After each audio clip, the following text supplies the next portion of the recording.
Buenos días a todos, bienvenidos a una jornada más de la webinar del Club de Previsión de Automoción.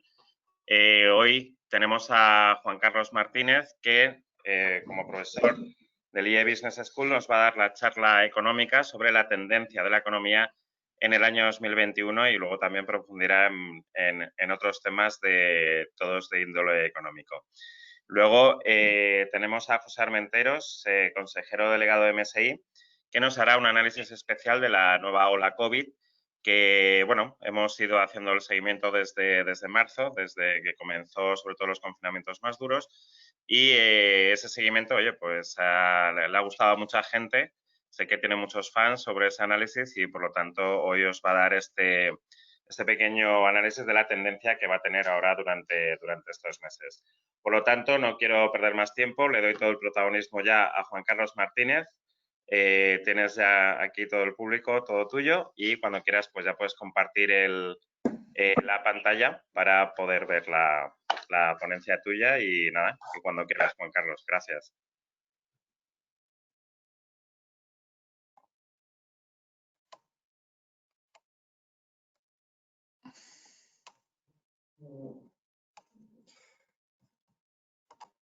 Muy bien, pues muy buenas. ¿Me escuchan? Genial. Bueno, pues nada, muy buenas tardes a todos y la idea es compartir con ustedes pues la situación que veo de la economía mundial, de la economía española, cómo estamos y cuáles pueden ser los escenarios a los que se podría enfrentar la actividad económica pues en los próximos meses, ¿no? Bueno, la verdad es que estamos en una situación complicada, la economía está en una situación complicada. Estas son las últimas proyecciones que sacaba el Fondo Monetario Internacional, donde hace aproximadamente un mes, donde lo que venía a recalcar es que la economía este año tendría una caída en torno, como ver, al 4,5 o 4,4% para tener un fuerte rebote el año que viene. Y si eso lo desglosamos, la peor parte se la llevarían las economías avanzadas, que querían casi el 6%, frente a un 3 y poco que serían las economías emergentes y en desarrollo. ¿De acuerdo? Luego veremos con más detalle estos datos. Bueno, lo que está claro es que la caída de actividad está siendo absolutamente brutal. Fíjense, estas son proyecciones que sacaba también el Fondo Monetario en verano y decía que calculaba que entre este año y el que viene se perdería un output gracias al virus, ¿no? De aproximadamente 12 billones de dólares americanos. Eso es pues prácticamente 8 o 9 veces el Producto Interior Bruto español, lo cual es un auténtico disparate, ¿no? Y seguramente estas cifras van a ser peores debido a la segunda ola de la pandemia.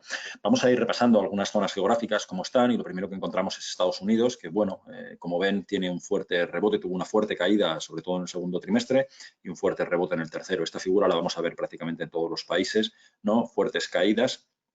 Segundo trimestre, donde fueron los abril, mayo, junio, donde estuvimos con los confinamientos y luego a la medida que los confinamientos se han ido abriendo, pues realmente se produce ese efecto rebote. Como ven, todavía la economía norteamericana está un 3,5% por debajo del nivel que tenía hace un año y se calcula o el fondo estima que este año pues, tendrá una caída, como ven, en torno al 4 y algo por ciento en el conjunto del año. Fíjense el desempleo, ¿no? En Estados Unidos, cómo varía. Estaba en nivel récord en el febrero del año 20, ¿vale? En febrero, tasas de desempleo del 3,5, tasas desconocidas desde 1969, ¿no? Y en apenas 2 meses o mes y medio, marzo y abril, pues fíjense cómo el desempleo se va a tasas de prácticamente el 15%, del 3,5 casi al 15%, es una subida auténticamente espectacular. Es verdad que luego se va reduciendo, pero fíjense que en esos 2 meses se pierden en Estados Unidos pues más de 21 millones de puestos de trabajo, casi todo lo que se había creado desde que la crisis financiera se dio por solucionada, que eran 25 millones. O sea, lo que prácticamente se ha tardado 10 años en crear, pues se ha perdido en casi todo en 2 meses, ¿no? Y si lo comparamos con el empleo que perdió Estados Unidos en la crisis financiera, que fueron casi 9 millones, pues la verdad es que palidece. Es verdad que ya se está generando empleo hace tiempo, esa tasa de desempleo de prácticamente ya por debajo del 7%, y con un ritmo, bueno, pues ya más bajo, ya no son esos 2,5 millones de mayo, esos casi 5 millones de junio, solo fueron 630 y tantos mil en el mes de octubre los empleos creados, pero lo que tienen ahí es que realmente todavía quedan más de 10 millones, en torno a los 10 millones de trabajadores sin encontrar trabajo. Por tanto, la verdad es que aunque la recuperación está siendo rápida, cuesta todavía, va a llevar un cierto tiempo volver a los niveles de empleo que había antes de la pandemia.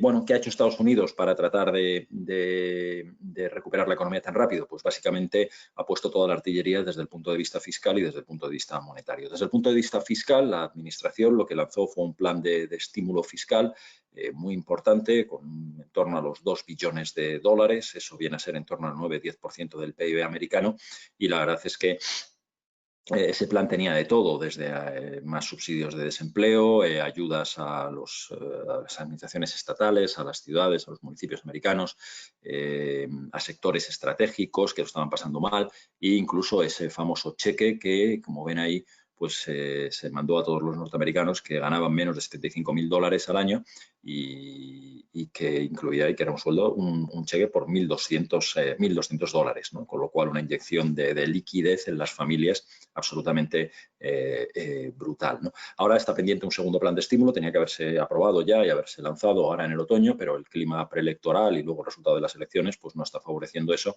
Por tanto, pues hasta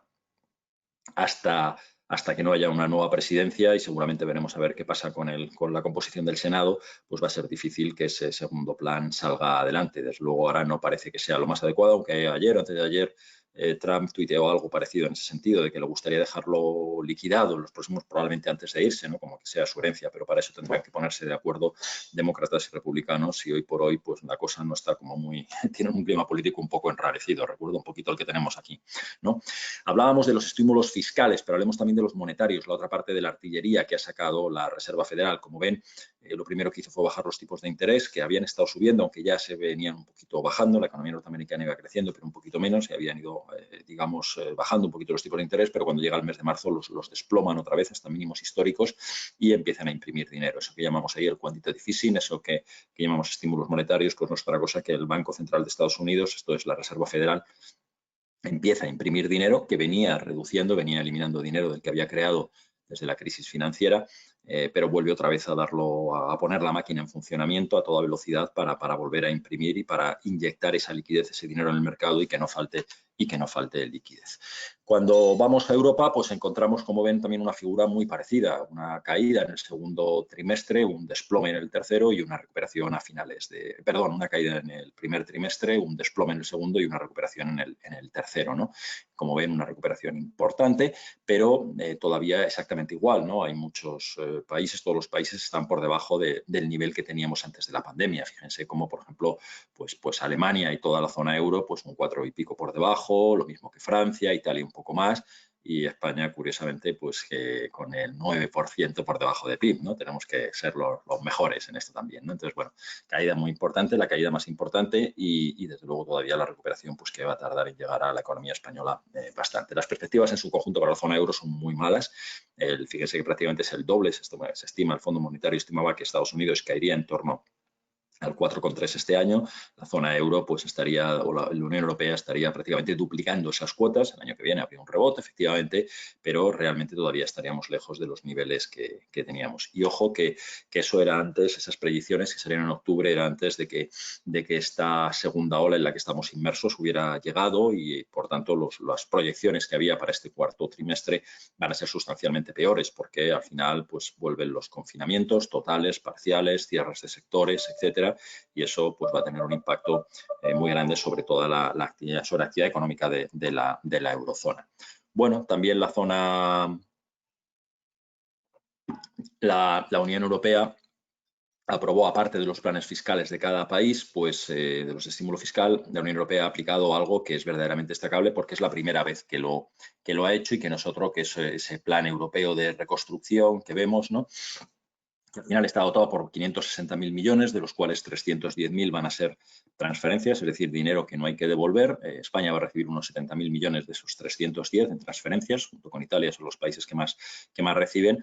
Y lo más destacable es que por primera vez este dinero se va bueno, transferencias había siempre, ¿no? España está recibiendo muchas transferencias, fondos europeos desde que ingresamos en la comunidad y especialmente desde el año 89 cuando se aprobaron los fondos de cohesión. Pero realmente lo destacable de esto es que este dinero que se va a dar se va a cubrir en parte con algunos impuestos a nivel comunitario, impuestos se quiere crear un impuesto sobre los plásticos, sobre el carbono, pero sobre todo con una emisión de deuda mancomunada. Esto es lo verdaderamente destacable, es decir, la Unión Europea como tal va a pedir dinero, ¿vale?, de forma mancomunada y lo va a repartir entre sus miembros, ¿no?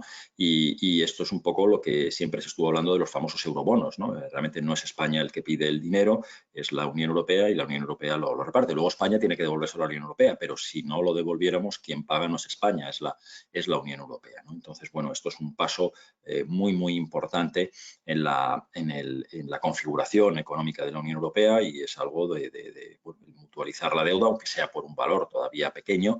Fíjense, hablamos de 2 billones de dólares Estados Unidos, nosotros estamos hablando de 560.000 millones, pues un poco más de la cuarta parte, pero realmente lo destacable de esto es que es un paso importante. Y ojo con esto porque ahora tenemos un problema y el problema se llama Hungría y Polonia. Bueno, la Unión Europea quiso que estos fondos, que además les ha dado un destino que es en digitalización de la economía y descarbonización, ¿no?, o transición ecológica, quiere que vayan a proyectos de ese tipo. Pero también ha dicho que todos aquellos países que lo reciban tienen que tener el estado no sé muy bien cuál es la frase, pero cumplir con el Estado de Derecho. Y eso es porque va, digamos, dirigido a países del este, donde en los últimos años se han dado pasos que pueden cuestionar lo que es el acervo comunitario, es decir, la separación de poderes, el Estado plenamente democrático, etcétera, una intervención excesiva estatal. Y Hungría y Polonia pues acaban de decir, ayer o antes de ayer se descolgaron diciendo que ellos no van, si se les va a exigir eso, que evidentemente según los parámetros comunitarios no lo cumplirían, pues sus parlamentos no aprobarían estos fondos, ¿no?, este plan de reconstrucción. Y esto tiene que ser aprobado por unanimidad, con lo cual con que uno diga que no de los 27 se complicó la cosa, ¿no? Evidentemente, bueno, yo creo que han lanzado un órdago para a partir de ahí se abren dos posibilidades. Una es que la Unión Europea retire ese condicionamiento, lo cual sería bajarse los pantalones ante los países del este y lo veo complicado. Lo segundo sería que de alguna manera se busque algún subterfugio para que estos fondos pues, puedan ser aprobados con algún tipo de pequeño cambio o reforma que hagan estos países. La verdad es que está todavía por ver, pero ahora surge un problema y el problema es estos países y bueno, pues que de alguna manera tienen capacidad de chantajear a los países de la Unión. ¿Quién se ve muy perjudicado con esto? Pues España, porque nosotros ya, digamos, ese dinero lo tenemos, pues si no gastado, pues casi, ¿no?, prácticamente comprometido. Por tanto, si se retrasaran los fondos europeos, España, pues, bueno, lo que tendría que hacer es salir a mercado y pedir ese dinero, algo que todavía hoy por hoy no es complicado, ¿no? Pero realmente, bueno, pues complica o es un escenario con el cual el gobierno no contaba. Supongo que habrá muchas presiones ahora sobre Polonia y sobre Hungría y que de alguna manera, pues estos países acabarán pasando sus parlamentos acabarán aprobando los fondos y luego entrará una negociación con la Comisión Europea para ver cómo de alguna manera pues, se puede relajar ese concepto de cumplimiento con el Estado de Derecho.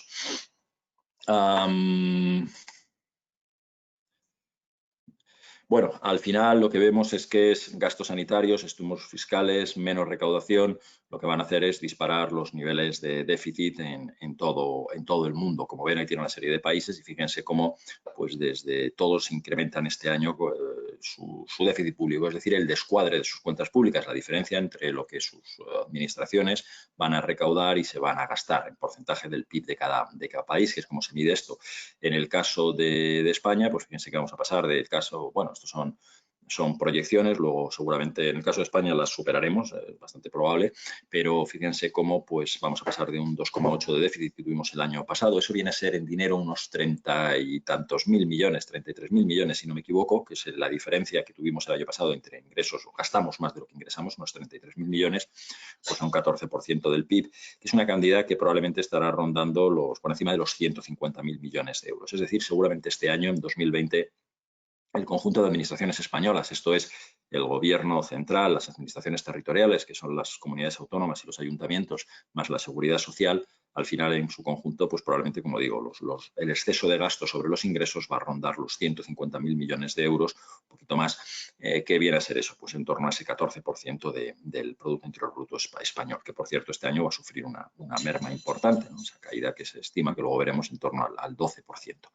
Pero como vemos, eso ocurre en todos los países, todos, fíjense, China también prácticamente duplica su déficit este año, Alemania, que tenía un superávit, pues va a pasar a un déficit en torno al 8 y pico por ciento, con lo cual, bueno, este es el año en el cual todos los países estamos, no vamos ninguno con el paso cambiado en la parte del déficit, todos los países van a tener mucho descuadre en sus cuentas públicas por esos motivos que les anunciaba.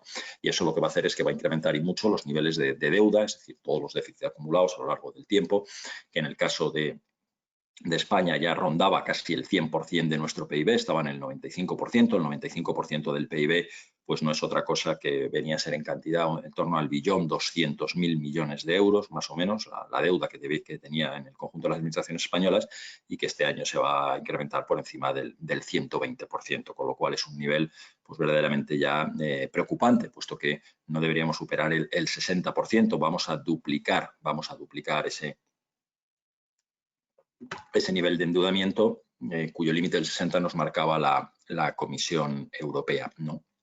Y el Pacto de Estabilidad y Crecimiento este año, bueno, pues toca endeudarse, toca gastar, toca endeudarse, y lamentablemente no solamente en España, sino todos los países pues van a ver, como ven ahí, incrementada su deuda de forma notable. Y esto es un problema porque al final la deuda pues tenemos que pagarla, o al menos pagar los intereses o gestionarla, y eso nos va a condicionar mucho pues las políticas presupuestarias en los próximos años. Es decir, los siguientes años, si tenemos que pagar, pues como piensen cada uno de ustedes con su hipoteca, si la hipoteca es mucho más grande, van a tener que dedicar más dinero todos los meses a pagar la hipoteca, y por tanto les va a quedar menos dinero para poder gastarlos en otra serie de cosas que seguramente les gustarían más, ¿no? Bueno, pues es el problema con el que se van a encontrar todos los gobiernos. Desde el punto de vista monetario, la Unión Europea también ha lanzado su plan de estímulos, es decir, se ha puesto a imprimir dinero, entre lo que ya venía haciendo y lo que ha lanzado el nuevo, pues en 2020 y 2021 van a ser 1,35 billones de euros, lo que va prácticamente un poco más allá, un poco más del PIB español, lo que va a imprimir de dinero, y ese dinero se va a lanzar a comprar básicamente deuda pública, algún otro tipo de activos, deuda corporativa,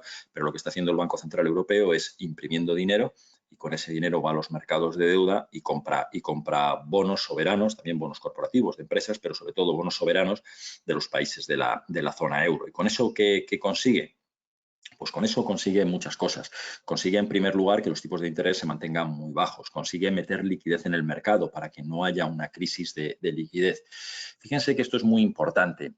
Si repasamos, echamos hacia atrás a lo que ocurrió en 2008, en aquel momento lo que tuvimos fue una crisis, se llama la crisis financiera porque se inició como una crisis financiera de los bancos, ¿no? Los bancos habían endeudado mucho, habían prestado en exceso, y entonces tuvieron problemas para recuperar, y los bancos, bueno, pues se vieron en una situación muy complicada. Eso fue lo que fue la crisis financiera. Pero una crisis financiera rápidamente que se transformó en una crisis económica, porque cuando falta la liquidez en la economía, ¿vale? Pues la economía entra en recesión. Yo siempre digo que la liquidez en la economía, ¿vale? Viene a ser como la sangre en el cuerpo humano. Un cuerpo humano sin sangre no puede funcionar, y si funciona debe ser una especie de Walking Dead o algo de eso. Yo casi que no me acerco mucho, ¿no? Pero sería una economía zombie. Y así fue la economía española o las economías europeas. En los años 2009, 2010 no había crédito, no se conseguía crédito. Y como digo, sin crédito es imposible que una economía funcione. Por tanto, pasamos de una crisis financiera a una crisis económica. Y luego, pues como los países se endeudaron muchísimo para luchar contra la crisis económica y financiera, pues entramos en una crisis de deuda soberana. Tuvimos muchísima deuda y los mercados empezaron a ponerse muy nerviosos a la hora de prestarnos dinero, porque decían, joder, con esa deuda no me vas a pagar. Por tanto, pasamos a la tercera fase de la crisis, que fue la crisis de deuda soberana o la crisis fiscal. ¿De acuerdo? Bueno, y por eso fue tan duro. Estuvimos 5 años prácticamente con crecimiento negativo, en recesión, nos costó salir, perdimos el desempleo, se fue al 26%, etcétera, etcétera. No he hecho en el caso español, pero otros países europeos también sufrieron. No tanto, pero también sufrieron. ¿Qué se ha pretendido este año? Pues lo que se pretende es que esta vez el origen no es el sector financiero, es el virus que llega, ¿de acuerdo? Y eso lo que provoca, pues es debido a los confinamientos, una crisis económica, ¿no? Entonces nos surge una crisis económica pero que podría derivar en una crisis financiera y en una crisis de deuda soberana o fiscal. Y lo que se trata por parte de las autoridades económicas de todo el mundo, al menos las occidentales, es evitar esa parte, es decir, poner los cortafuegos necesarios para que la cosa se quede como crisis económica y que no mute en crisis financiera ni en crisis de deuda soberana. ¿Cómo se está haciendo? Bueno, pues como digo, este año la Unión Europea, por ejemplo, ha autorizado a sus gobiernos, a los gobiernos europeos, a gastar. Olvídense de los niveles de déficit que teníamos que tener, que eran el 3%, ¿no? Decían, usted solo puede tener el 3% de déficit, tiene que estar por debajo. Bueno, pues este año, como ven, España se va a ir al 14%, otros países, Alemania al 8%, no sé qué, al 12%. O sea, todos los países van a tener muchísimo déficit porque se ha quitado el límite. Gasten lo que sea, no se preocupen, endeudense si es necesario, ¿vale? Porque lo que hay que hacer es mantener la economía lo más viva posible. O sea, que den ayudas, hagan todo lo que sea. Y por otro lado, los bancos centrales lo que quieren es evitar que haya esa crisis de liquidez, una crisis financiera. Y por tanto, lo que se dedican es a imprimir dinero y a inyectar ese dinero en la actividad económica para que los bancos, para que los particulares pues puedan tener todo el crédito que quieran. Evidentemente, siempre que sean solventes, ¿no? Pero si eres solvente, tienes crédito. En aquel momento, si eras solvente, hace 10, 12 años, no había crédito por muy solvente que fueras, porque probablemente es que las fuentes de crédito se habían secado. Con lo cual, esta vez lo que se quiere es evitar esa situación. Y aparte, con esa política de comprar bonos, lo que consiguen es que el precio de los bonos sea muy alto, porque el Banco Central está comprando tiene una gran demanda de comprar bonos, y por tanto la rentabilidad de los bonos, que se mueve de forma inversa, sea muy bajo. Miren, esto es como estaba esta mañana la rentabilidad de un bono español a 10 años. Y como ven ahí, ese era el 0,088, es decir, prácticamente nada. Estamos ya muy cerca del Portugal está como James Bond, el 0,07, como ven ahí, ¿no? Y nosotros un poquito más alto. Italia, fíjense que está, bueno, el 0,6 es todavía más alto, pero realmente nuestro bono está prácticamente dando un rendimiento cero. Esto lo que hace es que abarata muchísimo la financiación de toda esa deuda que tenemos, toda esa deuda que está emitiendo España, brutal, para financiar su déficit público. Como digo, este año tenemos que financiar probablemente 150.000 millones de euros. Lo estamos haciendo a tasas verdaderamente bajas. En el bono a 10 años, como ven ahí, es ya prácticamente cero. Vamos a entrar seguramente en terreno negativo, como están muchos países del centro o norte de Europa, pero es que en todos los bonos que tenemos por debajo de 10 años ya estamos con rentabilidades negativas. ¿Qué significa eso? Que cuando el Tesoro español emite deuda, pide prestado, no paga. Nos pagan por pedir deuda en todos los bonos que van a plazos inferiores a 10 años y en el 10 años estamos ahí rozándolo, ¿no? Y eso es una buena noticia porque, oye, pides dinero y no tienes que pagar por él, ¿no? Incluso te pagan un poquito, ¿no? Fíjense, pues eso es fantástico, ¿no? Y eso es necesario porque si tuviéramos que pagar la deuda a tipos de interés alto, es como pagar una hipoteca pues al 0, eso o pagar una hipoteca al 7%. Pues la diferencia es importante, sobre todo cuando el tamaño de la hipoteca es muy grande. De forma que con esta política del Banco Central Europeo lo que se asegura también, aparte de que haya liquidez, es que no haya problemas de tener que pagar muchos intereses. Por tanto, que los gobiernos no vayan a ir hacia una crisis fiscal. En conclusión, se han puesto los mecanismos para evitar que la crisis económica derive en una crisis financiera, derive o de liquidez en una crisis de deuda soberana o fiscal y que se quede simplemente en esa crisis económica. El cambio de las autoridades, por parte de las autoridades económicas y políticas en la Unión Europea especialmente, esta vez ha sido auténticamente espectacular comparado con lo que fue hace 12 años. Podríamos decir que han aprendido algo, ¿no? Lo cual, bueno, pues eso siempre es importante. La prima de riesgo famosa, que es la diferencia de rentabilidades entre el bono español, en este caso a 10 años, y el bono alemán a 10 años, pues fíjense que está en 63 puntos frente a los 147 puntos básicos que estaba en primavera, ¿no? Este indicador llegó en julio del 12 a ser del 626, pues ahora está prácticamente 10 veces por debajo de lo que estuvo en aquel momento, que pagábamos unos intereses muy altos cuando los inversores tenían mucho miedo sobre la economía española. Ahora no es que tengan miedo, deben estar aterrados, pero lo que saben es que está el Banco Central Europeo detrás que nos va a apoyar y, por tanto, pues en ese sentido nos pueden prestar dinero porque saben que luego esa deuda la va a comprar el Banco Central Europeo. Fíjense, esos son los mercados de deuda, pero ¿qué pasa con las bolsas? Bueno, esto es divertidísimo, ¿no? Las bolsas, sobre todo en Estados Unidos, están en niveles otra vez récord, muy por encima de lo que estaba, bueno, no muy por encima no, pero por encima de lo que estaban en el caso del Dow Jones de industriales antes de la pandemia, ¿no? Fíjense cómo hubo una caída espectacular, prácticamente en un mes, entre febrero y marzo, perdieron pues todo lo que habían ganado desde que Trump había llegado a la presidencia y cómo poco a poco han ido recuperándolo, ¿no? Y sobre todo estos últimos días, pues a pesar del complicado panorama que hay en Estados Unidos político y de la segunda ola del virus o tercera ya que está golpeando la economía norteamericana, pues fíjense cómo como realmente lo que estamos viendo es que las noticias sobre estas vacunas que están saliendo, Moderna ayer, Pfizer creo que fue la semana pasada, pues están impulsando la bolsa para arriba. Fíjense el índice Nasdaq, que es el índice donde cotizan los valores tecnológicos en Estados Unidos, pues está mucho más alto de lo que estaba antes de la pandemia. ¿Por qué? Pues porque muchas de las compañías que están cotizando aquí son las grandes ganadoras de esta crisis, son las compañías tecnológicas, las compañías farmacéuticas, cuyos resultados pues están disparándose debido a la crisis económica, ¿no? Esos ganadores, esos perdedores que hay en toda crisis y que aquí clarísimamente los vemos. Pero es que incluso el IBEX 35, ¿no? Pues fíjense que tuvo una caída auténticamente espectacular y luego se mantuvo ahí, apenas subió, pues lleva unos días subiendo, una semana subiendo, sobre todo pues porque, bueno, pues el anuncio de las vacunas es muy importante para la economía española, porque en el momento que haya una vacuna todos sabemos que la actividad volvería a ser normal y sobre todo más o menos normal, y sobre todo se recuperaría mucho el sector turístico, que es lo que nos está golpeando, y la hostelería y la restauración, toda esa forma, ¿no? el Spanish way of living, ¿no? Pues eso se recuperaría y eso haría que la economía española se recuperará rápidamente, ¿no? Si a eso lo unimos, pues el tema ayer de BBVA con Sabadell, que también ha espoleado a la banca para arriba, pues vemos como el IBE ha recuperado, pues fíjense, estaba en 6.500 a finales de octubre y ahora está pues casi en 8. Bueno, esta mañana ya creo que estaba en 8.000, ha llegado a tocar 8.000, ¿no? Con lo cual, bueno, pues ha subido bastante en muy poco tiempo, ¿no? Pero no tenemos que olvidar que también los inversores están yendo a otra serie de activos sobre todo refugio. Llevamos unos días de euforia, ¿no? Donde sube todas las materias primas, sube todo, digamos, ya descontando una recuperación en primavera en el momento que esas vacunas estén ya por ahí disponibles, ¿no? Pero aún así lo que hemos visto hasta ahora pues es que muchos inversores tenían miedo, invertían en deuda, invertían también en bolsa, lo cual es raro porque normalmente suele haber ahí ¿cómo es esto? O a setas o a Rolex, ¿no? Vas a una cosa o a otra, ¿no? Pero esta vez hemos visto cómo la bolsa está subiendo, como la deuda, sus rentabilidades son muy bajas y, por tanto, eso significa que los inversores también están entrando en deuda pública, pero también están entrando en divisas, en monedas refugio, como por ejemplo ven ahí el yen japonés, como ven también, no lo está aquí, pero estaría el franco suizo, ¿no? Monedas que siempre han sido consideradas refugio. En cambio, fíjense cómo las monedas de los países emergentes pues han perdido bastante, sobre todo desde el inicio de la pandemia. Ya en octubre se van recuperando un poquito en la medida que se estima que la situación puede ser mejor. Fíjense el oro, otro activo refugio, clarísimo, ¿no? Como tuvo un pico ahí hasta el mes de agosto brutal, luego, bueno, pues ha perdido un poco de la fuerza que tenía, pero se sigue invirtiendo. Es típico activo refugio. Cuando hay crisis, pues muchos inversores se van a invertir en oro, ¿no?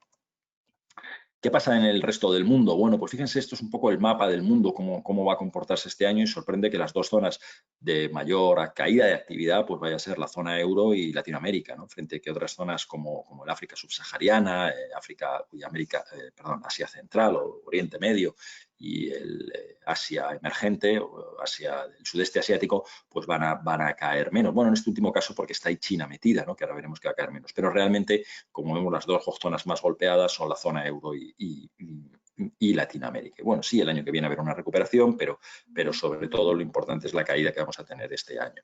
Si vemos, hablando de recuperaciones, para eso la de la economía china. Fíjense cómo aquí China va adelantada. La caída de China espectacular no es en el segundo trimestre, como el resto del mundo, es en el primer trimestre. Yo creo que fue el 15 de enero cuando ellos empezaron a cerrar la economía, la actividad económica, Wuhan y todas estas cosas, ¿de acuerdo? Y ya en el segundo trimestre, cuando estábamos nosotros cayendo, es cuando ellos ya empiezan esa fuerte recuperación que continúa en el tercer trimestre. Hoy la economía china está un 1,1 por debajo del nivel de crecimiento que estaba teniendo, ¿de acuerdo?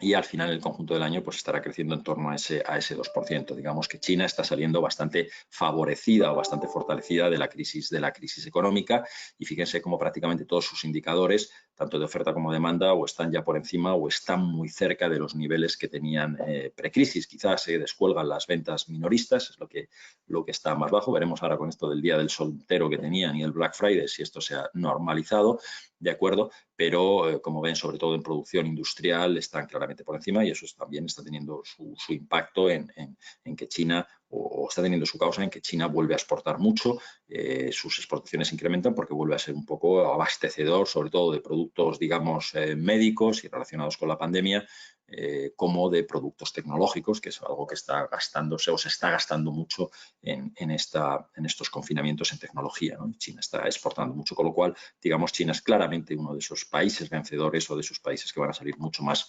fortalecidos. Fíjense cómo, en cambio, otros países emergentes, fíjense, India, México, Brasil, pues bueno, son datos del segundo trimestre, pero son datos verdaderamente duros, ¿no? Donde economías cayendo pues, por encima del 15, del 20%, ¿no? Entonces son caídas muy duras en países emergentes frente a China, que ya en el segundo trimestre se estaba recuperando. Bueno, la recuperación de China lo que está haciendo es impulsar sobre todo los metales, las materias primas metálicas, que están teniendo un incremento fuerte, cayeron mucho ahí con la pandemia, pero rápidamente se han recuperado. No sé, cosas como el cobre, el litio, bueno, pues están teniendo precios mucho más altos, señal de hierro, etcétera, ¿no? Y eso es porque la demanda china de esas materias primas, como vuelve a producir mucho, pues aumenta, ¿no? No así los productos energéticos. El petróleo se mueve en torno a los 40 a 45 dólares, ha subido un poquito en los últimos días por aquello de que el descubrimiento de las vacunas, no el descubrimiento, pero el que las noticias sobre las vacunas pues animan la demanda, se piensa que la situación va a ser mejor y por tanto la demanda va a aumentar, pero como ven pues todavía estamos muy lejos de esos. A principios de año teníamos petróleo a 70 dólares, ahora mismo pues el petróleo está pues en torno a esa horquilla de 40-45 dólares que se mueve. Vamos a ver, la OPEP se reúne ahora a principios de diciembre, estaban con las ganas de recortar la producción para subir los precios, veremos al final lo que hacen, ¿no?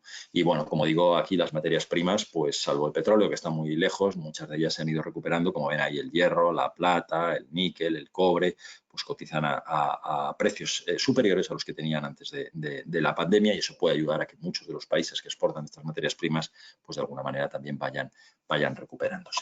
Y pasemos a la economía española. ¿Cómo está la economía española? ¿Cómo lo estamos haciendo? Bueno, pues la verdad es que fíjense, para que tengamos un punto de comparación, lo que la actividad económica en España cayó durante la crisis financiera, prácticamente el 10%, no llegó al 10% durante esos 5 o 6 años, ¿no? Hasta que tocamos ahí el punto más bajo en el tercer trimestre del año 13, y a partir de ahí nos empezamos a recuperar. Pero realmente la economía española tardó prácticamente 10 años, una década, en volver a tener el nivel de producción, el nivel de PIB que teníamos, ¿no? Desde el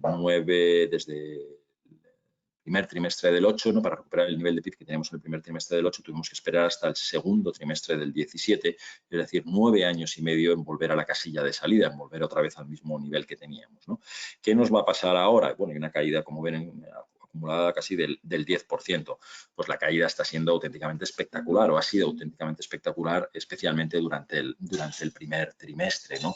Enseguida, durante el segundo trimestre, seguida de ese rebote importante que hemos tenido en el tercer trimestre. Aún así, como veíamos antes, la economía española todavía está un 9% por debajo, es decir, hemos perdido en apenas 2 trimestres lo que prácticamente perdimos en 6 años durante la crisis financiera. La caída es brutal, también la recuperación está siendo más importante, pero fíjense, hemos recuperado pues eso, el 60% de lo que hemos perdido en el segundo trimestre. Todavía nos queda un 40% para volver a recuperar lo que teníamos a principios de año, ¿de acuerdo? ¿Y cuándo nos vamos a recuperar? Bueno, como decíamos, en la crisis financiera tardamos 9 años y medio. Esta vez se supone que vamos a tardar menos, pero desde luego mucho más de lo que el gobierno pensaba al principio, que pensaba que a finales de año ya estaríamos otra vez como estábamos. No, vamos a tardar. Seguramente, fíjese, según las últimas predicciones de la Comisión Europea, a finales del año 22 todavía estaremos un 3% por debajo del nivel que teníamos. O sea que estamos hablando de que ni en el 20, ni en el 21, ni en el 22 se había que esperar al 23 para volver otra vez a esa casilla de salida. Bueno, estos son previsiones, esto puede variar en función de las vacunas o de los tratamientos. En el momento que haya una vacuna, y si esa vacuna se generaliza, y si la gente se la pone, que hay mucha gente que dice que no se quiere poner la vacuna, pero bueno, si controlamos la pandemia, pues es previsible que a lo mejor, o sería posible que estas cifras todavía pues fueran mejores y que nos pudiéramos recuperar antes. Y cuanto más tiempo tardemos en tener el tratamiento, o cuanto más tiempo o más sigamos en la situación que estamos ahora, desastre sanitario, pues realmente más dura va a ser la recuperación, ¿no? Y vamos a tardar más tiempo.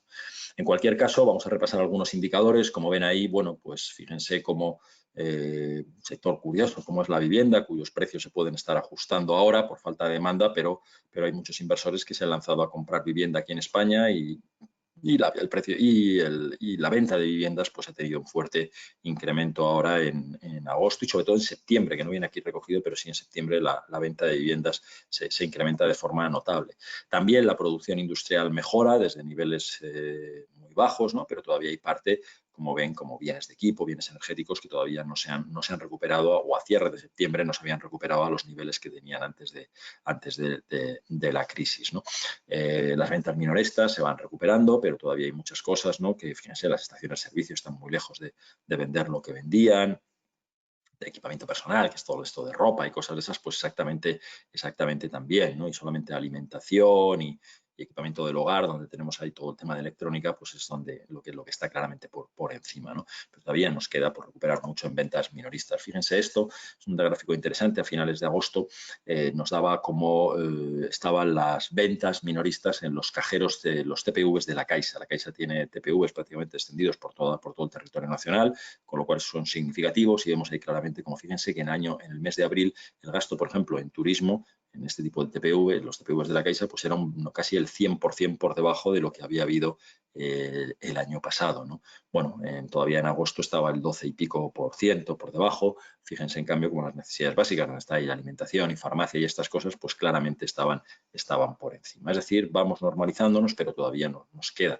¿Y qué hemos hecho también? Pues ahorrar. Y hemos ahorrado mucho durante el segundo trimestre, básicamente por dos razones. Porque no podíamos gastar, la primera, y luego también por miedo, ¿no? Porque por precaución, ¿no? Cuando hay crisis siempre se ahorra más. Por tanto, más ahorro, menos inflación, porque fíjense cómo están los precios, ¿no? La caída de los productos energéticos, de gasolinas y gasóleos en su precio, más la crisis de demanda que hay por el coronavirus, ¿de acuerdo? Pues eso hace que los precios se mantengan. Fíjense, en el mes de octubre los teníamos prácticamente el 1% por debajo. Esto lo que lleva ha sido a criticar a algunos organismos como el Fondo Monetario, o como yo, por ejemplo, no es que sea organismo, pero que también pienso lo mismo, pues que tal vez este año o para el año 2021 las pensiones y el salario de los funcionarios no debería incrementarse. ¿Y por qué? Bueno, pues porque primero no toca, es un año complicado, es un año difícil para todo y va a tener un impacto importante sobre las finanzas públicas, y en segundo lugar porque miren como la inflación es que está negativa, es que simplemente con que tú congeles pensiones y salarios de los funcionarios ya están ganando poder adquisitivo, ¿no? Entonces, bueno, pues quizá este año habría que ser un poquito más prudentes en ese sentido, como la mayor parte, como digo, de los organismos internacionales están recomendando al gobierno español, que no va a hacer ningún caso, va a subir las pensiones y va a subir también el salario de los funcionarios. ¿Qué más tenemos por aquí? Tenemos el déficit comercial. Fíjense en la caída brutal de exportaciones e importaciones debido a la pandemia, como rompe totalmente la tendencia, pero curiosamente el déficit comercial, la diferencia entre exportaciones e importaciones se reduce de forma importante, más del 50%. En lo que llevamos de año, pues básicamente porque las importaciones caen más de que caen las exportaciones y sobre todo también porque el precio de la energía, importamos menos energía porque consumimos menos energía, menos petróleo, pero sobre todo el precio del petróleo está también bastante más bajo de lo que estaba hace un año. Por tanto, nuestro déficit comercial, bueno, pues de alguna manera artificialmente se reduce, como ven ahí, ¿no?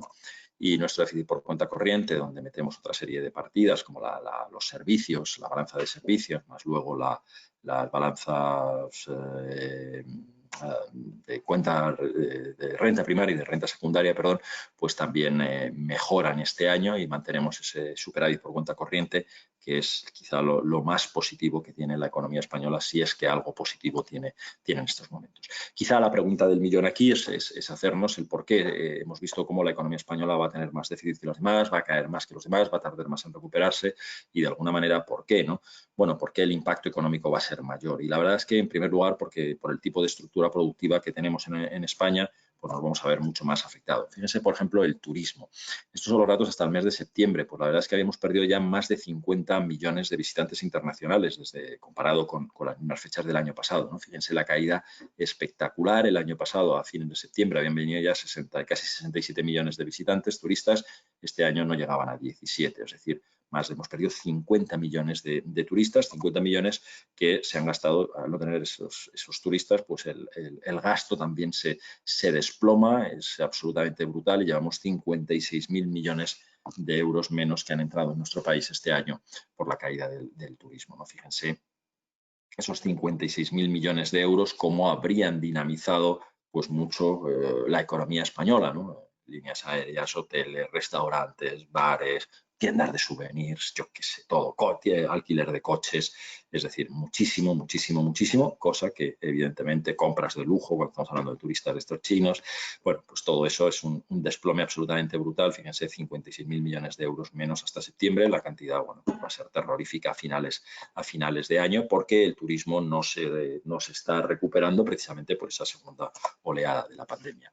Otro sector del cual es muy importante la economía española y bueno, pues que ustedes conocen bien, evidentemente el tema del motor, la industria del motor, ¿no? De alguna manera, fíjense cómo este año matriculación, producción y exportación de vehículos pues están teniendo un desplome brutal, ¿no? Hasta agosto pues la producción caía el 28%, las exportaciones un 24%. Es verdad que se ha ido recuperando, pero veremos al final esta segunda oleada del virus que probablemente pues vuelva otra vez a ralentizar tanto la producción como las ventas, como las matriculaciones, como las exportaciones, ¿no? Y otra vez aquí, otro sector que es muy importante para la economía española, pues estamos sufriendo notablemente en él, por no hablar de toda la parte de hostelería y restauración no relacionada con el sector turístico. Piensen en esa hostelería y restauración en Cataluña, que no solamente sufre de que no tienen turistas, sino de que es que está cerrada desde hace, creo que son 40 días lo que lleva cerrado, ¿no? Entonces, las pérdidas, el golpe sobre la actividad económica, sobre el empleo, pues es absolutamente brutal, ¿no?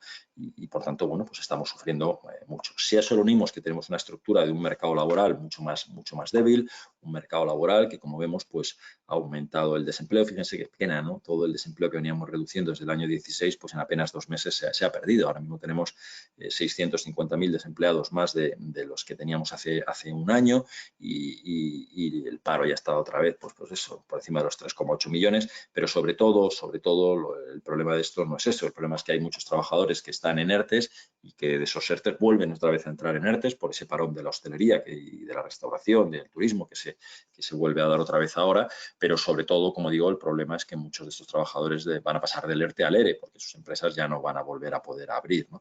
Y fíjense cómo, qué terrible este dato, ¿no? Que solo en el segundo trimestre de cada 10 personas residentes en España, solamente 3 trabajaron. Es decir, tenemos una economía en la cual pues 3 tienen que estar manteniendo a 7 entre jubilados, entre jóvenes, entre estudiantes, entre desempleados, entre personas en ERTE, pues realmente es difícil que una economía pueda funcionar de esta manera, ¿no? Unos ERTES que, si bien han sido muy importantes y se redujeron bastante durante el momento que acabaron los confinamientos, vuelven otra vez a aumentar. De momento los tenemos prorrogados hasta el 31 de enero, habrá que volver a prorrogarlos porque para el 31 de enero la situación no va a solucionarse. Con lo cual, el problema no es los trabajadores o el coste que tienen los ERTES, sino el problema es que, como digo, muchos de los trabajadores que ahora están en ERTE nunca van a salir del ERTE y van a pasar directamente al desempleo. Y eso es lo verdaderamente trágico, ¿no? Afortunadamente, otros puestos de trabajo podrán salvarse, pero cuanto más dure esto, cuanto peor hagamos las cosas desde el punto de vista sanitario, pues muchos más van a ser los trabajos o los puestos de trabajo que se van a perder.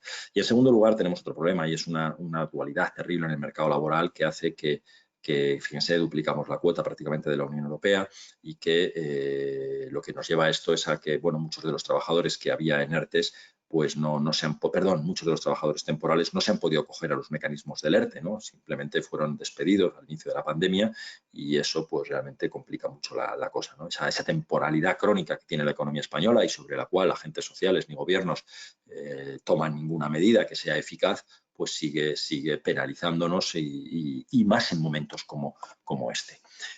Por último, ¿qué nos pasa también? Pues que le hemos dedicado menos estímulos fiscales. Hemos visto el plan de estímulos que le había dedicado Estados Unidos y aquí se habló mucho de un plan de estímulos muy fuerte, pero en el fondo, pues fíjense, sobre todo lo que es las ayudas directas, el impulso fiscal inmediato, pues en el caso de España es muy pequeño. ¿Aquí qué hemos hecho? Bueno, sí, muchos avales y muchas cosas y tal, que está bien, pero realmente lo de meterle pasta directamente a la economía para que entre en vena, pues como ven, poquito comparado con otros países de nuestro entorno, ¿no? Portugal ha metido más porcentualmente. Por tanto, realmente, pues cuando tú no haces ese impulso y le metes menos pasta, ahora está hablando de dar ayudas a la hostelería, que está cerrada. Bueno, pues hay muchos sectores que no han tenido ayudas y, por tanto, pues lo van a pasar verdaderamente mal, ¿no? Si, cuanto más, fíjense, Alemania, el impulso fiscal que le ha metido, y eso explica pues que la situación en Alemania, aunque sea también una crisis importante, pues ni de lejos lo que vamos a sufrir, lo que estamos sufriendo aquí en España. Y realmente, ¿por qué tenemos esa diferencia? Bueno, pues porque no habíamos hecho los deberes antes. Alemania, antes hemos visto que tenía una situación de superávit público, ingresaba más de lo que gastaba, por tanto, y tenía una deuda mucho más baja, por tanto, tiene capacidad de endeudarse. Pero en España, los años anteriores lo habíamos hecho muy mal. Teníamos unos niveles de partida de deuda y déficit muy elevados. Fíjense cómo, mientras otros países habían conseguido, el año pasado en la Unión Europea ya hubo 16 países de los 27 que formaban parte, o 28 si todavía metemos al Reino Unido, pero me da igual, 16 países tenían ya superávit público, es decir, lo que tuvimos nosotros en los años 5, 6 y 7, ¿no? Pero nosotros no solamente no habíamos conseguido equilibrar nuestras cuentas públicas y pasar a superávit, como digo, como otros 16 países hicieron, sino que encima nos permitimos el lujo el año pasado de incrementar todavía nuestro déficit, en un momento en que la economía estaba creciendo, pero bueno, pues decisiones de gasto, de gastar más de la cuenta, nos llevaron a eso, ¿no? Entonces, bueno, pues cuando la situación de partida es mala, pues realmente tienes menos. Si has derrochado, si no has ahorrado, si no has hecho las cosas como debías, pues luego cuando llegan las vacas, durante las vacas gordas, y las vacas gordas no duraron 6 años, ha sido 6 años creciendo, ¿de acuerdo? Pues cuando llegan las vacas flacas que han llegado, pues tenemos una situación mucho más complicada. Como ven, un déficit que este año podría estar en torno al 12 y pico. Estos son datos, bueno, son distintas proyecciones, unas mayores, otras menores, pero una caída del PIB este año en torno al 12%, 12, 12 y medio, y un déficit que podrá estar pues eso, entre el 12 y el 14%, y que el año que viene todavía se mantendrá verdaderamente elevado, a pesar de los fondos europeos, y a ver qué nos dicen los polacos y los húngaros, ¿no? A ver qué hacemos. Con lo cual, España va a tener un problema fiscal importante en los próximos años, porque, bueno, no hemos sido capaces de equilibrar nuestras cuentas públicas y ahora pues tenemos un problema verdaderamente, o vamos a tener un problema importante, a pesar de esos tipos de interés tan bajos. Fíjense cómo volvemos a ser el país, ¿no?, que más déficit va a tener este año de los 27, ¿no? Lo cual volvemos otra vez, desgraciadamente, a encabezar todos los rankings negativos de económicos y sanitarios, y esa deuda que hablábamos antes, que puede llegar a niveles esos entre el 120, 130%, 120, 125% del PIB. Y lo único bueno en este sentido es, como les decía, gracias a esas políticas del Banco Central Europeo, que está haciendo de emitir dinero y comprar bonos, pues la rentabilidad de los bonos se mantiene muy baja, y fíjense que de todo lo que emitimos este año, el coste de la deuda de todos los bonos que hemos emitido este año, pues el coste medio ponderado es el 0,23%. Seguro que ya les gustaría a ustedes tener la hipoteca al 0,23% o que sus empresas o con negocios se financiaran al 0,23%. Verdaderamente es muy, muy bajo, ¿no? Es muy bajo, eso nos ayuda a pagar menos intereses. Aún así, fíjense como el año pasado pagamos 28.450 millones por la deuda que tenemos pendiente, que es la segunda partida de gasto que tenemos. La primera son las pensiones, la segunda es el servicio de la deuda. Este año, a pesar de que nos financiamos muy barato, pues realmente, pues como la deuda va a aumentar mucho, pues esta cantidad aumentará, ¿no? Y tendremos que dar mucho dinero a pagar la deuda, dinero que podríamos estar dedicando pues, a otra serie de políticas sociales, económicas, de incentivar, de lo que sea. Y nada más, señores, esto es un poco lo que quería contarles, un poco mi visión.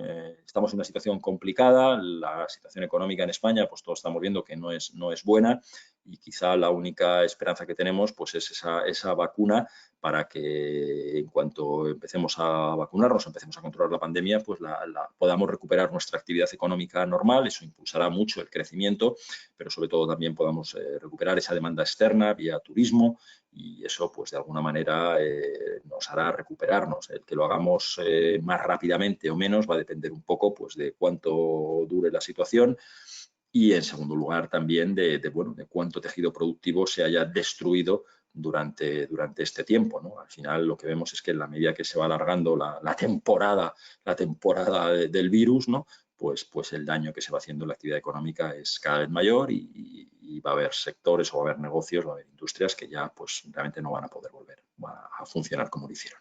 Y nada más, señores, esto era un poco lo que quería contarles, y a su disposición por si tienen algún tipo de pregunta que quieran o...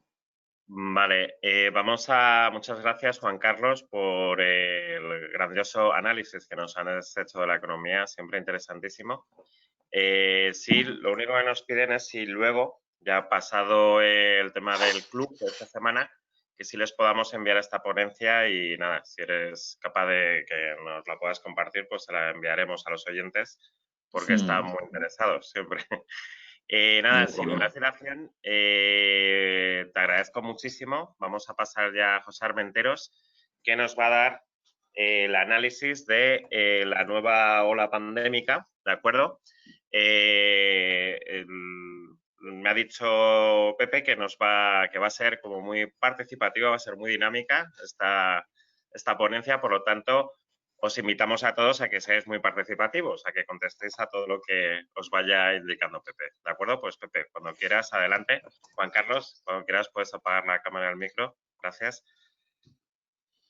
Pues buenos días a todos. Eso me gustaría, que fuese participativo, que no fuese un gusto parlante el que os cuenta aquí todo lo que se me ocurra y nada más. Es verdad que, bueno, en este cuadragésimo club de previsión vamos a tener que utilizar las nuevas herramientas y estas herramientas son limitadas, no es lo mismo que tener una presencia física, sin ninguna duda. Por eso a mí me gustaría, vamos a ver, lo que quiero es que se ve la pantalla, se ve la Sí, presentación, Pepe, sí, se ve perfecto. pero yo no la veo. Vamos a ver si yo la veo. Si yo doy aquí, ahora sí la veo. Venga, perfecto. A mí me gustaría que ustedes también me pudiesen contar cosas, ¿no? Y para eso vamos a hacer un pequeño ensayo. Marta me va a ayudar a atender el chat. Saben que en el menú del webinar hay un chat. Entonces, bueno, pues en ese chat, adelante Marta, vamos a... Buenos días a todos. Muy bien, Marta, buenos días. Le voy a hacer una primera pregunta para romper el hielo, ¿no? Estamos en una situación verdaderamente de agobio, nos agobia a todos, y hay muchísimas cosas que nos duelen y que nos preocupan. De todo lo que pasa, ¿qué es lo que más echamos de menos? Una sola cosa para ver qué es lo que más nos duele. Como dirían Les Luthier, esta añoralgia, esta añoranza con dolor, ¿no?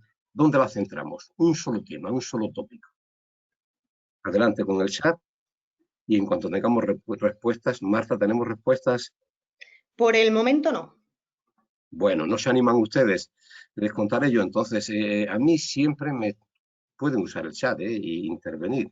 A mí me duele esencialmente no poder tener una relación normal, una relación, lo que era antes una relación, pues con mi familia, con mis amigos, específicamente con la partida de mus.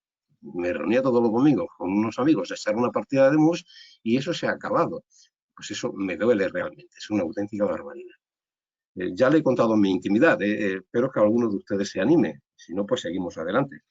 Sí, Pepe, tenemos A respuestas. ver, Si te parece bien, te voy leyendo. Nos ponen venga, por perfecto. aquí los espectadores el contacto con la gente, desplazarnos libremente, sanidad, familia, viajar. Esas son las más repetidas.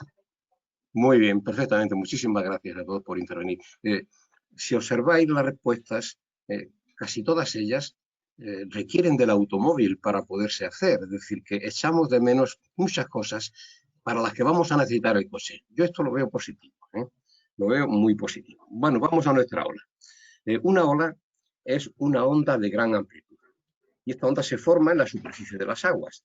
Pero la palabra ola se ha desvirtuado o no, y se usa para muchísimas otras cosas. La ola de calor, la ola de frío. Una de las más curiosas es la ola verde, que no es ni muchísimo menos el movimiento ecologista promovido por Greta, no. Una ola verde es algo que nos atañe a nosotros, porque es un tópico de tráfico. Se llama ola verde a la sincronización de los semáforos en una calle, por ejemplo, en Madrid, la calle Velázquez, de forma que si tú vas a la velocidad establecida, en este caso 50 por hora, te vas a encontrar todos los semáforos verdes, salvo que haya atasco, evidentemente, ¿no? Bueno, pues de todas estas olas, quizás la más bonita es la que podamos hacer esta noche cuando veamos el partido de España, cada uno en su casa, eso sí. Veamos esta ola como está en Europa. porque la situación ya nos trasciende, evidentemente. Y no hago esta comparación para que nos sirva de consuelo saber que hay otros que padecen como nosotros, ni muchísimo menos. Vamos a analizar 3 indicadores. El primero de ellos es uno muy usual, la incidencia acumulada de 14 días, el IA14 se llama, ¿no? Y pues lo hemos analizado en este grupo de 8 países que están en nuestro entorno y que son importantes y que tienen un problema con la pandemia importante, ¿no? Y tenemos aquí el primer problema, que es Suiza. Suiza tiene un indicador enorme. Estamos ahora mismo 1.266 casos por 100.000 habitantes, cuando esto es lo que debiéramos de bajar a 100. ¿No? Estamos hablando de un diferencial enorme. Y se puede, fijaros, Bélgica, que ha pasado por un 1.900, prácticamente en el periodo de un mes se ha colocado en 800. Han tomado medidas duras, pero las medidas tienen efecto. Eso es lo positivo de esta diapositiva, es que vemos que las medidas que se toman tienen efecto y hacen efectivamente que baje el número de contagios. España ocupa un lugar intermedio. No estamos bien, estamos con 580 casos por 100.000 habitantes en 14 días y eso es una auténtica barbaridad. Alemania es la que mejor está, pero también está muy por encima de lo que debiera de ser, 300 casos. Y la media mundial no sirve para nada en esta gráfica porque los datos mundiales están totalmente infravalorados. La coloco para que sirva de referencia, pero ahí tiene. El segundo indicador es la mortandad. La mortandad es simplemente el número de fallecidos en relación a la población. Pero para poderlos comparar y poderlos seguir, hemos anualizado estos datos de mortandad, que son los datos de una quincena, elevamos a datos anuales y puestos en base 100.000 habitantes. Para que tengáis una referencia, la enfermedad más mortal en España ocasiona 60 fallecidos por 100.000 habitantes en el año. Bueno, pues aquí, a nivel anual, todos, menos la media mundial, que seguimos diciendo que está infravalorada, está por encima del 60, salvo Alemania, que está justo en el 60. Es decir, para todos los países europeos, la pandemia está siendo ahora mismo la peor enfermedad que tenemos, sin ninguna duda. España ocupa el lugar intermedio con 253. Bueno, 253 es una auténtica barbaridad. ¿Para qué nos tiene que servir esto? Pues para tener convencimiento de que Europa no está haciendo nada por la pandemia, ha hecho mucho y está haciendo mucho, como el profesor Martínez Lázaro nos ha contado, efectivamente, para solventar la crisis económica se han tomado medidas, pero no se ha tomado ni una sola medida para solventar la crisis sanitaria, porque Europa no tiene las herramientas. Ahora se empieza a hablar ya de una unión sanitaria europea. Creo que es imprescindible. Los problemas globales hay que abordarlos de manera global, aunque luego la solución tenga que aplicarse de manera local. Pero no hay más remedio que ir hacia la Unión Sanitaria Europea que pueda abordar este tipo de crisis, porque esta pandemia, todos los expertos dicen que no será la última. El tercer indicador es la letalidad. No confundamos mortandad con letalidad. La mortandad se mide sobre el total de la población y la letalidad se mide sobre la población que está enferma. Y sobre población enferma, las tasas de mortandad son relativamente mucho más bajas. Estamos hablando de una media mundial, y aquí la media mundial sí es significativa, de un 1,18%, y es significativa porque si están infravalorados los contagios, también están infravaloradas las muertes. El mundo está dividido en dos mundos.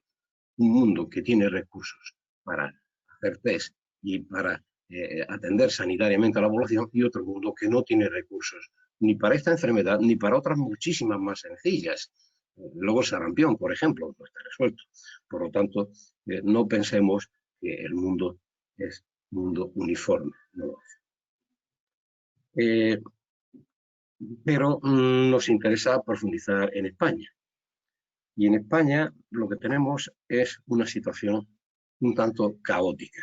Si veis las dos series que hay aquí, la de arriba es la de contagios diarios totales y la de abajo, la gráfica de abajo, es la de contagios diarios con síntomas. La línea roja que veis al final de la serie es la proyección hasta final de noviembre que hace el sistema de previsión, Y bueno, en ambas gráficas se observa perfectamente que esta segunda ola ha tocado techo y está descendiendo suavemente, pero está descendiendo significativamente. Esto es así, y esto es así, y seguirá siendo así si no cometemos el mismo error que cometimos en la primera ola. Es decir, esto está superado y ahora nos vamos el puente de la Inmaculada y de la Constitución y montamos un guirigay y luego la Navidad, pues la Navidad nos la pasamos como podamos y ya veremos qué pasa en Reyes. Bueno, con mucho cuidado con esto. Les decía que la crispación que hay en España se manifiesta en estas gráficas. Esos dientes de sierra, esas puntas, son ocasionadas por un proceso de degradación de las relaciones institucionales. Tenemos instituciones que no se ponen de acuerdo. Bueno, tenemos un Ministerio de Sanidad opaco, que no informa correctamente, especialmente de las defunciones, pero es que no informa correctamente casi de ninguno de los hechos que tiene que analizar la pandemia y no informa puntualmente. Tenemos órdenes imposibles de controlar por parte de muchas autoridades. Podemos ordenar perfectamente que las reuniones familiares no sean más de 6, pero no tenemos un policía municipal para meter en cada hogar, a ver cuántos hay y contarlos. Hay instrucciones arbitrarias. Personas que si se cambian de acera ya están cumpliendo. Eso no puede ser. La gente lo percibe como una arbitrariedad. O cerrar los parques para que los niños no puedan jugar, cuando el mejor sitio donde pueden jugar es al aire libre y en sitios amplios. Medidas contradictorias. Basta que una autonomía diga A para que la otra diga no A. Conflictos entre administraciones y, para colmo, jueces que enmiendan decisiones de los políticos. Esta ola se manifiesta superpuesta en estos dientes de sierra. Como veis, aquí en la tabla estamos hablando de que este mes de noviembre vamos a alcanzar los 40.000 contagios. La previsión inicial que teníamos para este mes, ya sabéis que estamos obligados a realizar el marco sanitario porque condiciona totalmente la actividad económica de nuestras empresas. La previsión que teníamos inicialmente era de 460.000. Una suerte, ahora mismo la previsión que haríamos sería de 440.000. Bueno, pues un 5% menos está muy bien, no es suficiente, pero es positivo, ¿no? Significa que se están tomando las medidas, en principio necesarias para ir bajando esta curva suavemente. Los fallecidos van a ser 4.400 y vamos a seguir manteniendo una tasa de letalidad del 1%. Esta tasa está medida de otra manera, está medida sobre el periodo en que se provocan los enfermos. Pues claro, no podemos medir la letalidad en paralelo. Si la curva sube, la curva de contagio sube, la curva de mortandad subirá dentro de 4 semanas o 5 semanas, cuando esos contagiados empiecen a tener problemas graves. Y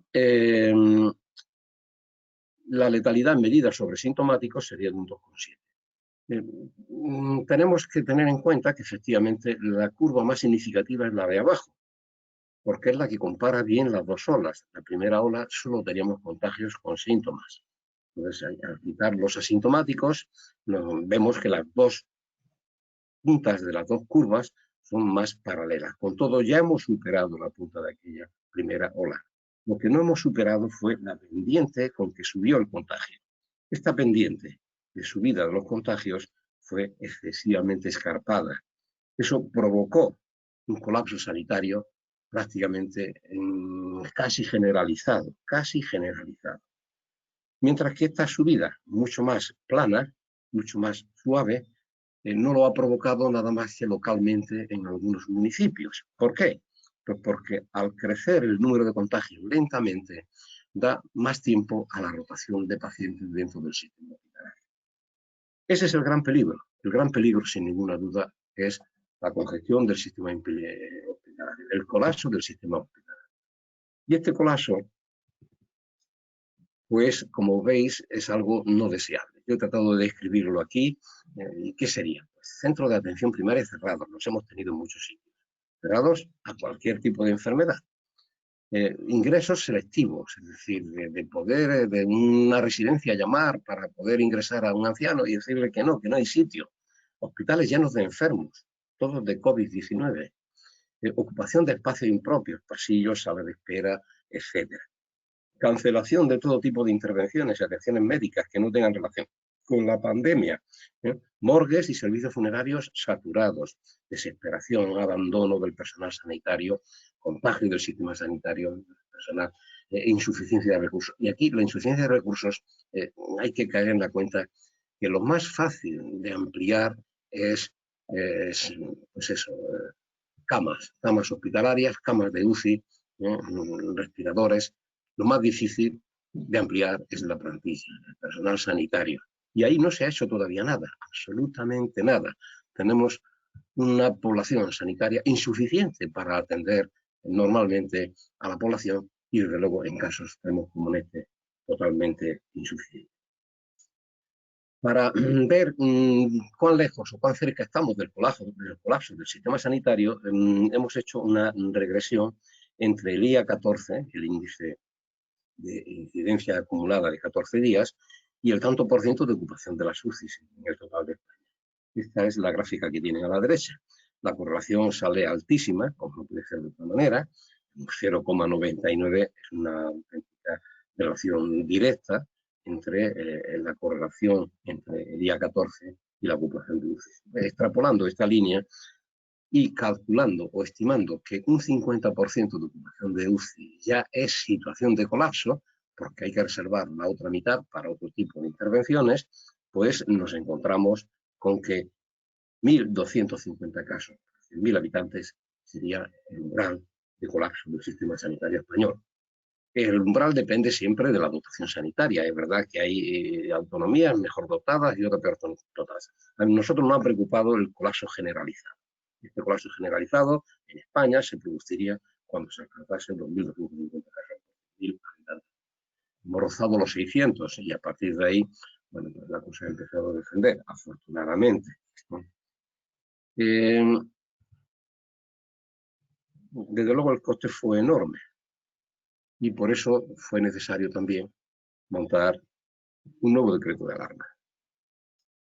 Tenemos que ser críticos y por lo tanto vamos a serlo. Vamos a ser críticos y vamos a criticar este decreto de alarma. Establece esencialmente 4 artículos: un toque de queda, un confinamiento perimetral, una prohibición de reuniones de más de 6 personas y una limitación de aforos en lugares de culto. Y todo esto lo hace bajo la autoridad, bajo el mando de la autoridad competente delegada. Es decir, el gobierno se quita de en medio. Bueno, se quita de en medio o no, no lo sé. Pero sí está claro que prefiere que la gestión sea local, porque es imposible controlar todos los municipios de España. 1.500 municipios de España no se pueden controlar si no es desde cerca. Ese es el principio de la autonomía. Una autonomía tiene sentido cuando efectivamente los problemas se resuelven más de cerca. Y para que se resuelvan más de cerca es por lo que yo creo que el gobierno ha delegado en las autoridades competentes que les corresponde. Quizás ha delegado demasiado, no lo sé, porque también la supervisión es necesaria y también los sistemas de sanción tendrían que ser necesarios. Vamos a analizar estas 4 medidas. La primera es el toque de queda. Le llamen como le llamen, es un toque de queda. A cierta hora se cierra la ciudad y a cierta hora se abre. Toque de queda pues tiene un margen muy amplio, desde las 22 hasta las 00, o sea, desde las 10 hasta las 12 puede ser el inicio del toque y finalizar entre las 5 y las 7 de la mañana.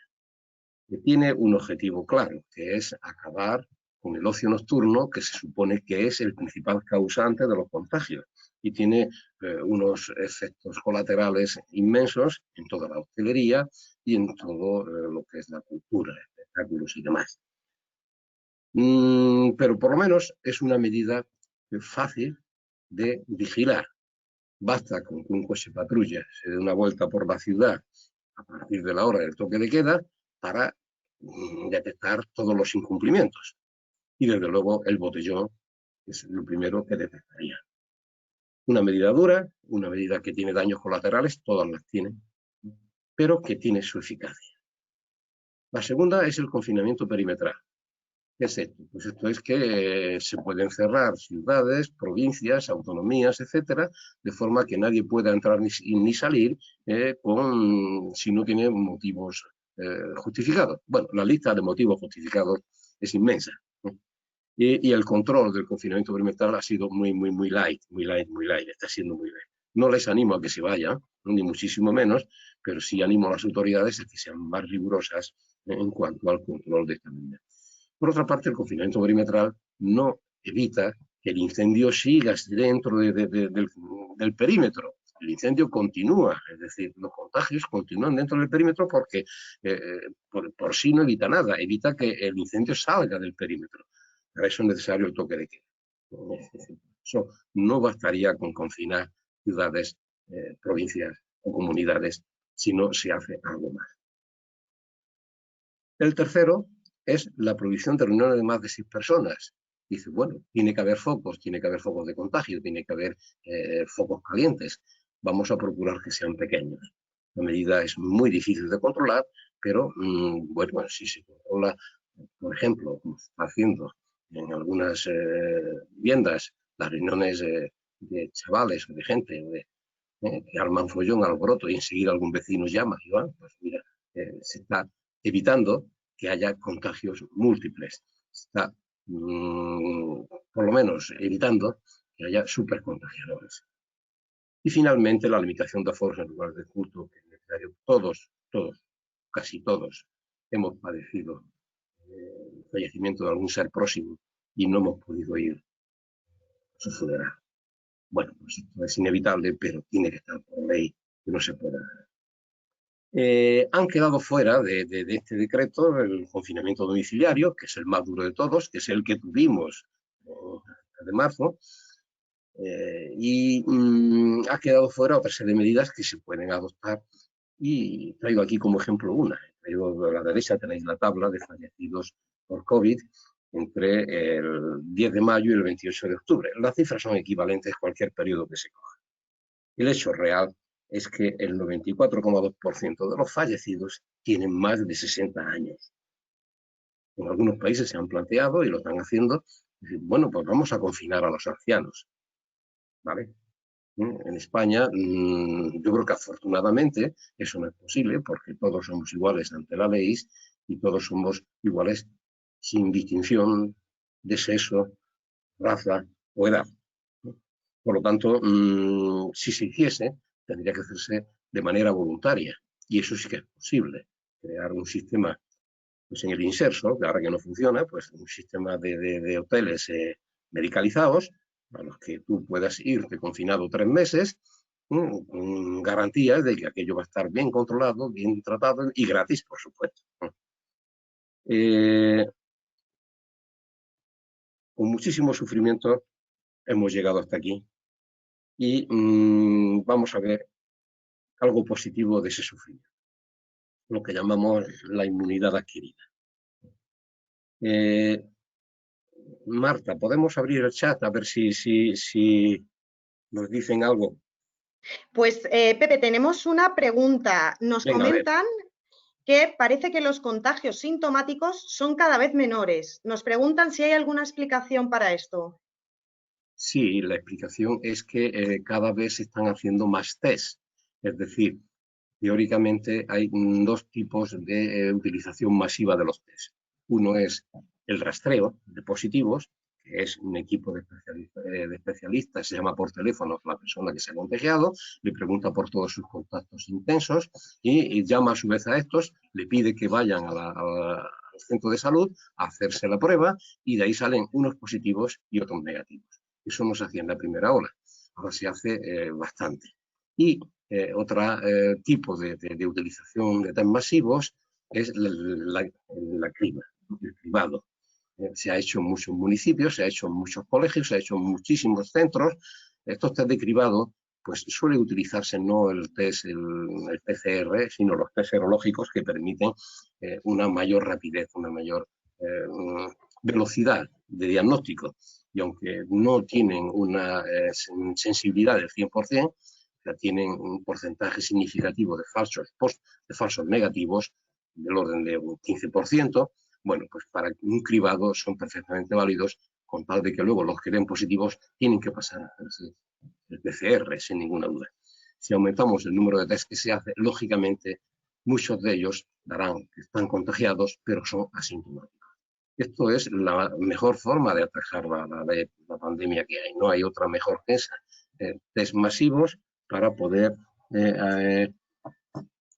determinar qué poblaciones son las que tienen que estar confinadas. ¿Alguna pregunta más? Por el momento ninguna. Vamos al chat. Yo quería que los asistentes a este webinar me dijesen qué prefieren. Hay solo dos tipos de inmunidad: la inmunidad adquirida por contagio o la inmunidad por vacunación. Solo tenemos dos alternativas: o el contagio o la vacunación. Elijan ustedes, díganmelo. Desde luego, si no nos vacunamos, antes o después nos vamos a contagiar, ténganlo seguro, porque el virus va a seguir estando, porque incluso los que se vacunen van a seguir teniendo un cierto riesgo, un porcentaje. Ya vemos que esta maravillosa vacuna de la Moderna, ¿no?, pues tendrá un 5% de inefectividad. Significa que de cada 100 que se vacunen, 5 es como si no se hubiesen vacunado, ¿no? Por lo tanto, me gustaría saber si ustedes prefieren esa inmunidad por contagio o inmunidad por vacunación. Les digo que yo no sé lo que prefiero, pero me gustaría saber qué piensan. ¿Hay respuestas, Marta? Vamos teniendo respuestas, sí, y la mayoría coinciden. Vacunación, vacunación, a vacunarse todos, vacunación. De momento son todas la misma respuesta. Sí, yo creo que es lo sensato. Vacunación, pero probablemente no hay que correr. Yo no seré el primero en vacunarme, dejaré que primero se vacunen los políticos, y tampoco seré el que tenga prisa por la primera vacuna. Esto es como el coche eléctrico. El primero probablemente no es el bueno. Vamos a tener un poco de paciencia y mucho control hasta que nos llegue la hora de la vacunación, pero sin ninguna duda es preferible la vacunación. Bueno, pues aquí tenemos nuestra proyección de la estimación de inmunidad adquirida por contagio. Esto partimos del estudio que hizo el Ministerio de Salud en los meses de mayo y junio, que dio una prevalencia de un 5%. Es decir, un estudio que estuvo muy bien diseñado, se hizo muy bien, fueron 90.000 personas las que contactaron, fueron, hicieron los test, etcétera, y luego hicieron un cuestionario y volvieron luego a medir, etcétera. Y esas 90.000 personas vieron que el 5% ya tenían anticuerpos. Bien porque habían pasado la enfermedad con síntomas o lo habían pasado sin enterarse, que es la mejor de las situaciones. Pero no todos tenemos garantía de esa suerte. Extrapolando esta cifra en base al número de contagios sintomáticos y asintomáticos que ha habido, nos encontramos con que ya en estos momentos tenemos un 16,6% de españoles inmunizados, que está muy bien, ya es una cifra bastante buena, y además sigue creciendo con el orden de 4 puntos al mes. Es decir, esto va a su velocidad. Es más, si lo analizamos por comunidades autónomas, tenemos que Navarra ya ha superado el 30%. Madrid pues, está en el 26,5%, Aragón en el 27,5%. Esta es una de las razones, por ejemplo, que en Madrid el número de contagios esté bajando, porque cuanto más personas inmunizadas hay, más difícil se hace el contagio. Y se calcula que con un 60% de inmunizados, sería la inmunidad de grupo, pues estaríamos casi en la normalidad, en la vida normal. Aquí, como veis, pues Canarias, la pobre, ¿no?, pues solo tiene un 4,7, pero claro, es la que mejor lo ha hecho, porque adquirir la inmunidad por contagio es una auténtica barbaridad. Canarias, gracias al control que está teniendo de la pandemia, pues está también disfrutando de que vuelva el turismo, ¿no?, y que siga así. La media de España en ese 16,6, bueno, pues ya es buena y es importante. Pero esto no nos tiene que hacer bajar la guardia, ni muchísimo menos, porque seguimos teniendo un riesgo de contagio muy alto. En esta curva se ve muy bien cómo ya hemos superado la fase más crítica de esta segunda ola, ¿no? Fijaros en la gráfica de la izquierda, la primera ola alcanzó el base 100, así está hecho este índice de riesgo de contagio.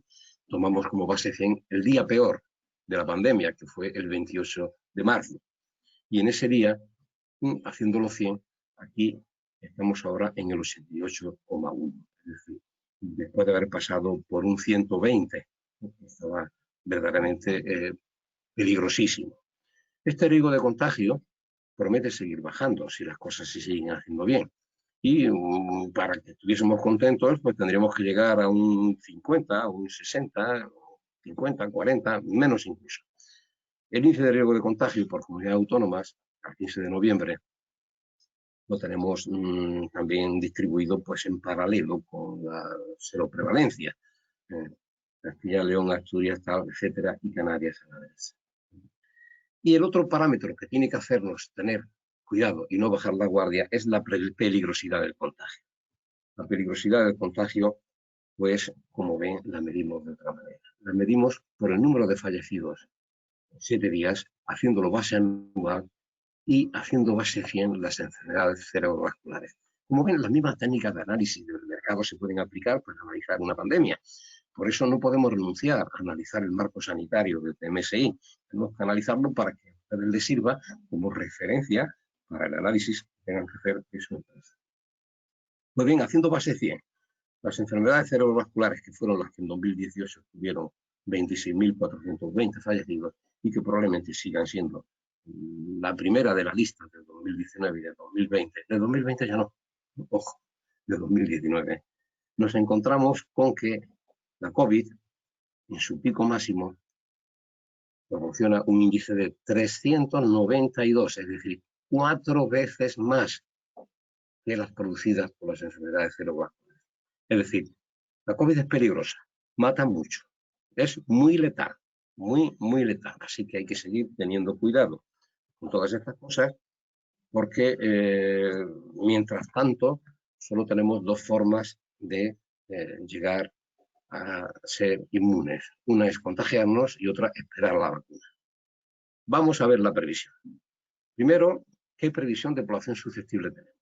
Actualmente, ¿no? A final de octubre, la población susceptible era de 39.930.000 españoles podían contagiarse. El resto ya no. El resto ya se había contagiado, con síntomas o sin síntomas. Esa población susceptible prevemos que en junio del año que viene llegará a ser 17.352.000 españoles. No solo porque la línea roja, la barra roja de contagiados seguirá subiendo, es decir, seguirá habiendo un incremento de la inmunidad por contagio, sino porque calculamos, no he querido cambiarlo por las nuevas noticias, que a partir de marzo empezarán las vacunaciones masivas en España. Ojalá que sea adelante y todo esto sea un poquito mejor, ¿no? Pero tampoco hay mucho margen para que sea mucho mejor. Si en enero empezamos a tener la vacuna, en febrero se distribuye, bueno, pues a mitad de febrero o a lo sumo a 1 de febrero, no se podía adelantar mucho más. Y hemos calculado que tendremos una capacidad de vacunación de 1 millón de personas a la semana. Porque tampoco se puede vacunar a todos de golpe. Primero, por los proveedores de vacunas. Segundo, por el sistema sanitario. Los centros sanitarios son 13.000. Tienes que calcular que tienen que seguir funcionando para hacer otras cosas. Entonces, bueno, pues aún así, ya en este momento llegaríamos a que ese 60% de población inmunizada nos daría un marco fenomenal para empezar a pensar en que hemos terminado de luchar contra la segunda ola. Esta segunda ola, pues también hemos modificado ligeramente la tasa de contagio sobre población, que al principio la tasa de contagio sobre población era muy baja, del 0,22, 0,25, 0,6, ¿no? Pero que termina siendo del 1 y del 1,15, prevíamos para este mes de noviembre, va a ser un poco menos, hemos visto puede ser el 1,10, y a partir de ahí pues bajará y habría que corregir esta previsión. No he querido corregirla. Primero, la realidad no va a ser así de suave, ni muchísimo menos. La realidad tendrá dientes de sierra, oscilaciones en torno a esta media. ¿Por qué? Porque hay muchas cosas que no hemos podido meter en la previsión. No hemos podido meter en la previsión el puente de diciembre, ni la Navidad, ni los Reyes, ni todo lo que pueda pasar a partir de ahí, ni cómo vamos a ser de duros con las medidas que se tomen para no aflojar demasiado el ambiente, ¿no? Bien, pues con estas tasas de contagio, que son perfectamente alcanzables, llegaríamos a que los contagios de esta segunda ola serían 400.000 460.000 en el mes de noviembre, que ya vemos que va a ser algo menos, 420.000, 360.000, etc. En resumidas cuentas, esta segunda ola, contando como tal desde julio de este año hasta junio del año que viene, provocará 2.900.000 contagios.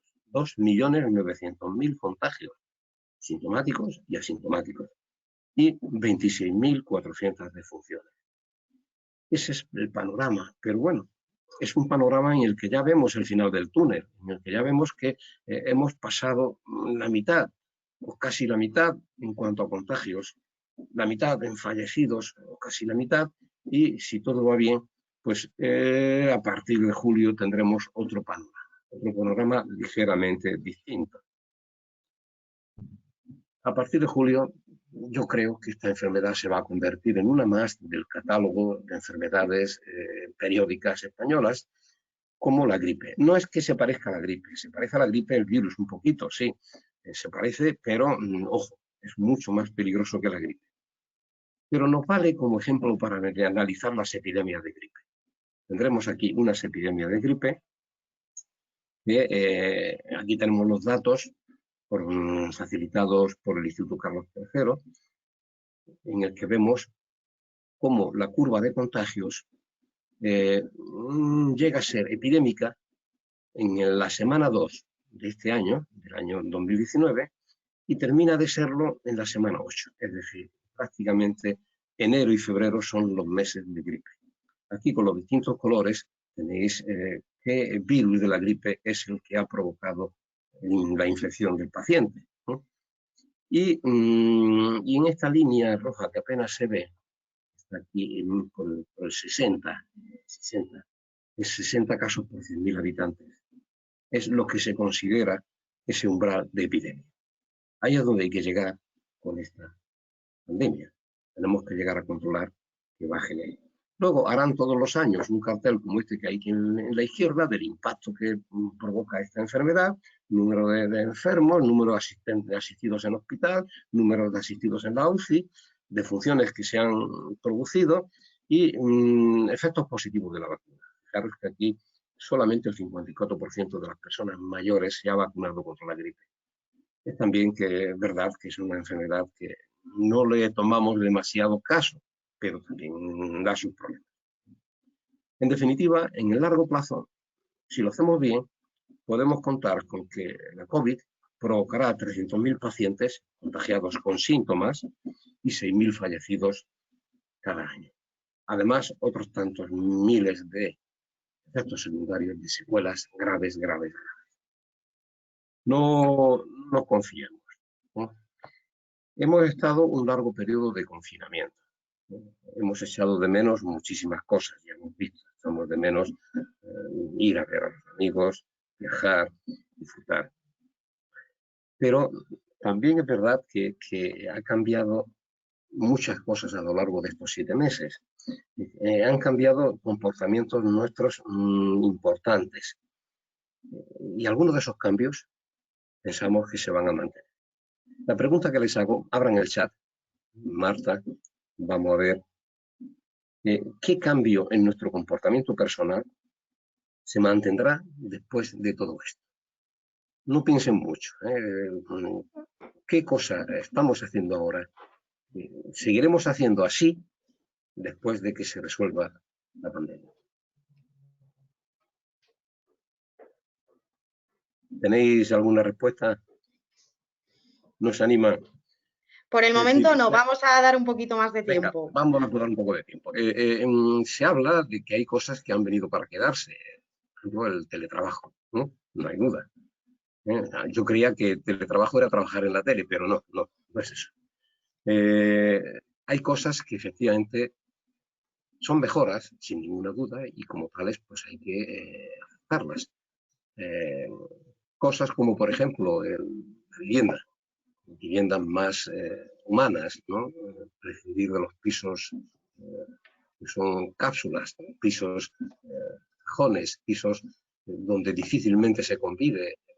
Bueno, pues también será una tendencia. No sé. Si no hay respuestas... Sí tenemos respuestas. Pepe, a te ver, voy venga. comentando. Mira, nos comentan por aquí, compra online. Muy bien, Luego, es una buena respuesta. mantendremos las medidas de higiene, de lavarnos las manos más a menudo, las mascarillas cuando estés malo, los besos nos dicen los besos al saludarse.